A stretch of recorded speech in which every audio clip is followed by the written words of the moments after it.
السلام علیکم ورحمۃ اللہ۔ آپ کا سوال ہے مسجد میں گمشدہ چیز کا اعلان کرنا یا مسجد کے اندر خرید و فروخت کرنے کے حوالے سے۔ تو جی، اس سلسلے میں سب سے پہلے تو پیارے نبی علیہ الصلوۃ والسلام کی احادیث کہ مسجدیں اس کام کے لیے نہیں ہیں کہ مسجدوں میں خرید و فروخت کی جائے اور مسجدوں میں اعلانات کیے جائیں۔ مسجد نماز پڑھنے کی جگہ ہے، ذکر و اذکار کرنے کی جگہ ہے، اللہ کو یاد کرنے کی جگہ ہے، اللہ سبحانہ و تعالیٰ کی عبادت کرنے کا مقام ہے۔ تو مسجدوں میں اعلانات کے حوالے سے صحیح مسلم ہے، اور صحیح مسلم کے اندر کتاب المساجد و مواضع الصلاۃ اور باب نمبر ہے 18، باب النہی عن نشد الضالۃ فی المسجد وما یقولہ من سمع الناشدہ۔ اور یہاں حدیث ہے، حدیث کے راوی حضرت ابو ہریرہ رضی اللہ تعالی عنہ ہیں۔ قال رسول اللہ صلی اللہ علیہ وسلم من سمع رجلا ینشد ضالۃ من سمع رجلا ینشد ضالۃ فی المسجد فلیقل لا ردہ اللہ علیک فإن المساجد لم تبن لہذا۔ حدیث نمبر ہے 568۔ پیارے نبی صلی اللہ علیہ وسلم نے فرمایا کہ جب کوئی شخص کسی کو سنے کہ وہ مسجد میں گمشدہ چیز کا اعلان کر رہا ہے۔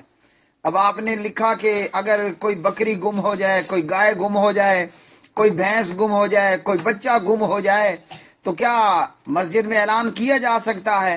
تو پیارے نبی علیہ الصلوۃ والسلام نے فرمایا جب کوئی کسی شخص کو سنے کہ وہ مسجد میں گمشدہ چیز کا اعلان کر رہا ہے تو اسے سننے والا یہ کہے گا لا ردہ اللہ علیک، اللہ تجھے تیری چیز واپس نہ لوٹائے۔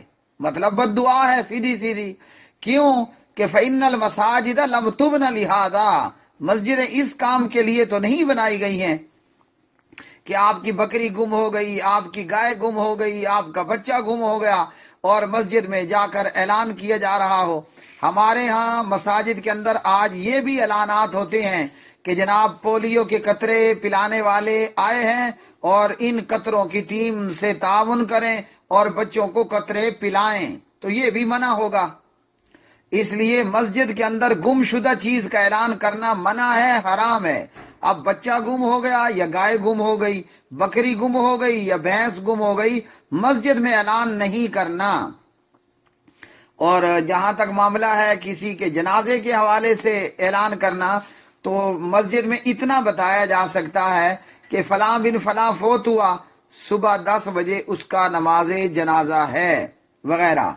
تو اس طریقے پر جنازے کی اطلاع دینا ایک علیحدہ معاملہ ہوگا وغیرہ۔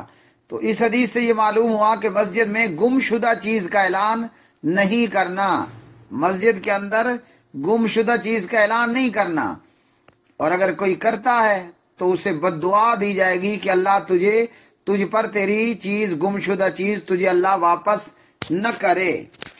اچھا جی، اس حدیث کے بعد اب دیکھتے ہیں ترمذی میں۔ تو سنن ترمذی کے اندر حدیث نمبر ہے 1321۔ علامہ محمد ناصر الدین البانی رحمہ اللہ فرماتے ہیں ترمذی میں کہ یہ روایت صحیح ہے۔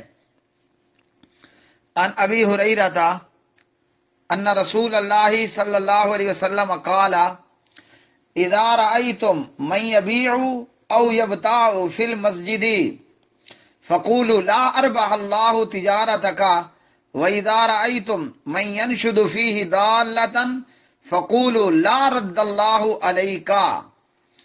پیارے نبی علیہ الصلوۃ والسلام نے فرمایا جب تم مسجد میں کسی شخص کو خرید و فروخت کرتے ہوئے دیکھو تو اسے بھی بد دعا دو، اللہ تیرے کاروبار کو، تیری تجارت کو اللہ نفع مند نہ بنائے۔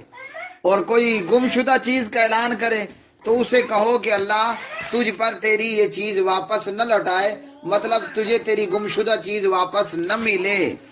تو اس لیے مسجد میں بکری کا گم ہونے کا اعلان یا گائے کے یا بچے کے گم ہونے کا اعلان نہیں کرنا. معاملہ ہے لاؤڈ سپیکر کا، تو لاؤڈ سپیکر کہیں باہر سے لیں اور باہر بازار میں گلیوں میں اعلان کریں کہ بچہ بکری گم ہو گیا، جس کو ملے وہ بکری بچہ فلاں جگہ پر پہنچا دے. تو مسجد میں اعلان نہیں کرنا. اور اسی طرح مسجد میں خرید و فروخت نہیں کرنی. مسجد بازار نہیں ہے، بلکہ زمین پر سب سے بری جگہ بازار ہے. وہاں جھوٹ ہے، وہاں دھوکہ ہے، وہاں ملاوٹ ہے، وہاں دیگر بہت ساری خرابیاں ہیں. تو بری جگہ زمین پر بازار، اور زمین پر موجود سب سے چنگی جگہ یعنی اچھی جگہ وہ مسجد ہے. تو جو گندی جگہ والا کام ہے وہ چنگی اچھی جگہ والی جگہ میں نہیں کرنا. مطلب مسجد میں خرید و فروخت تو نہیں کرنا. مسجد منڈی، بازار، تجارت گاہ، تجارت گنج، بازار، مارکیٹ نہیں ہے. مسجد بنائی گئی ہے اللہ کی عبادت کے لیے خاص کر. تو اس لیے مسجد میں خرید و فروخت بھی ممنوع ہے. مسجد کے اندر اعلان گمشدگی بھی ممنوع ہے. ترمذی اور صحیح مسلم.